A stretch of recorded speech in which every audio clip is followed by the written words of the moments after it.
Hello, everyone. Welcome to Positive Forward Motion. This is your host, Denise Scattergood.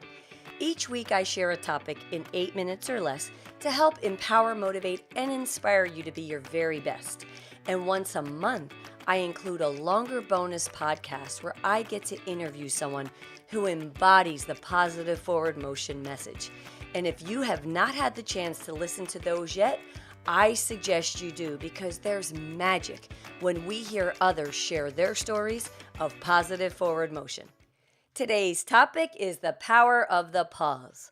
A pause can be a silent moment, a gathering of our thoughts before we take action, a think before we speak, text, tweet, post, or email, or simply a silent moment while we let others speak. And we live in a pretty quick world. We can send information in an instant, and once it is sent, said, or done, that's it. It is out there. And I'm sure you have had times where you wished you hit the pause button prior to your actions or words. And I bet you even know someone that you wish you had a remote control for that you could hit their pause buttons, right? So, if you're a fast paced thinker, worker, or an overall get it done yesterday person, you may think, Denise, there's no time for pausing. It's only going to slow me down. I'm going to lose my momentum and waste time. Well, today's message is to help you see the benefits of embracing the power of the pause in both your personal and professional life. And as you know, I am all about positive forward motion. But sometimes, to ensure we keep moving forward, we need to actually stop in our tracks, take a pause, because not doing this could send us backwards. One of my favorite quotes is by Viktor Frankl, and it goes like this: between stimulus and response, there is a space, and in that space is our power to choose our response. In our response lives our growth and our freedom. So let me first share with you why the power of the pause is so important. When we stop and pause in a conversation, let's say, it makes the person we're communicating with feel as if they're being heard. And that makes them feel valued and respected. And who doesn't want to feel valued and respected?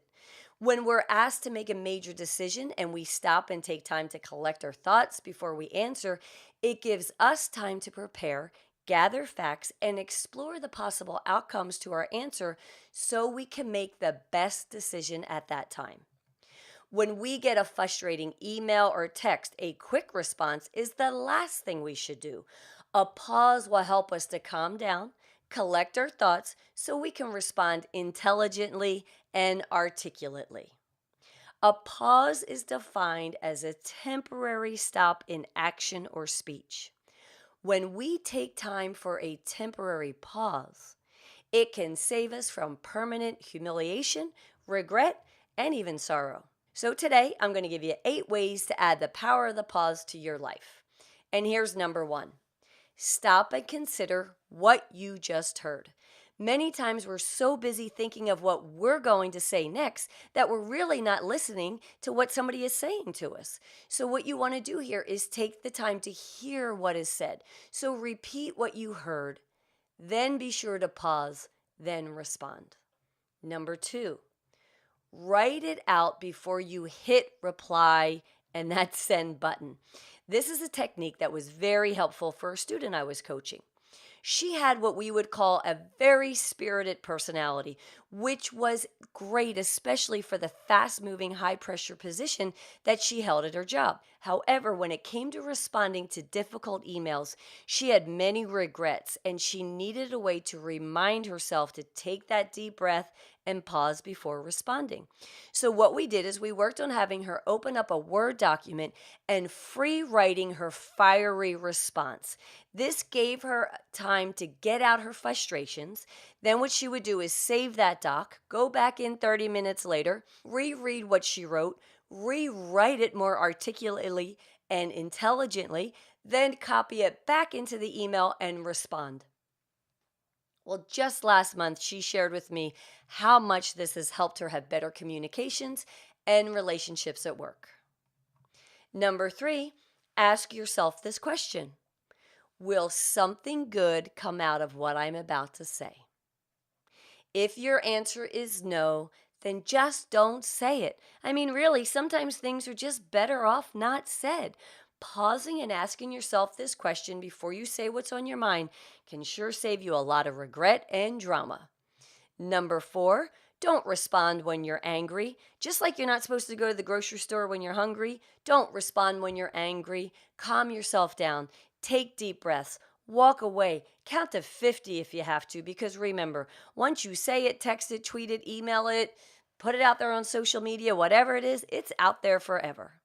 Number 5, listen, listen, and listen some more. Excellent listeners are masters of the pause and are great communicators. So remember to listen. Number 6, slow down. If you're asked to make a decision quickly, beware, as this can be a tactic by the other person to catch you off guard and to have you make a decision that may not be a benefit to you, but a great benefit to them. So slow down. Number 7, breathe. Take deep breaths. Deep breaths calms us. It adds oxygen to our brain, which in turn helps us to think clearer and make better decisions. And number 8, after you ask someone a question, pause, count to 10 slowly, then wait for an answer. So let's try this now. I'm going to ask you a simple question, and then I'm going to wait 10 seconds before I speak again. And I want you to notice how your brain is reacting with formulating a response to my question. All right, you ready? Here we go. Johnny's mother had 3 children. The first child was named April. The second child was named May. What was the third child's name?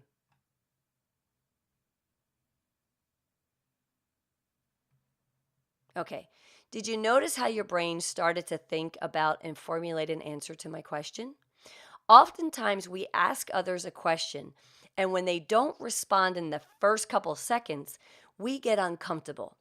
And we get so uncomfortable with the silence or that dead air that we interrupt their thoughts and pop in with another question or comment. And the trick here is to pause, wait, and count to at least 10 seconds to let them respond. There is power in the pause. You will have better communication, you're going to make better decisions, and you're certainly going to learn a lot. And for those of you who are still thinking about my question, Johnny's mother had 3 children. The first was named April. The second child was named May. What was the third child's name? Well, of course, it was Johnny, because it was Johnny's mother. I want to thank you so much for taking time and pausing today to listen to this message. Thank you for joining in today. I hope you're finding these topics helpful to both your personal and professional success.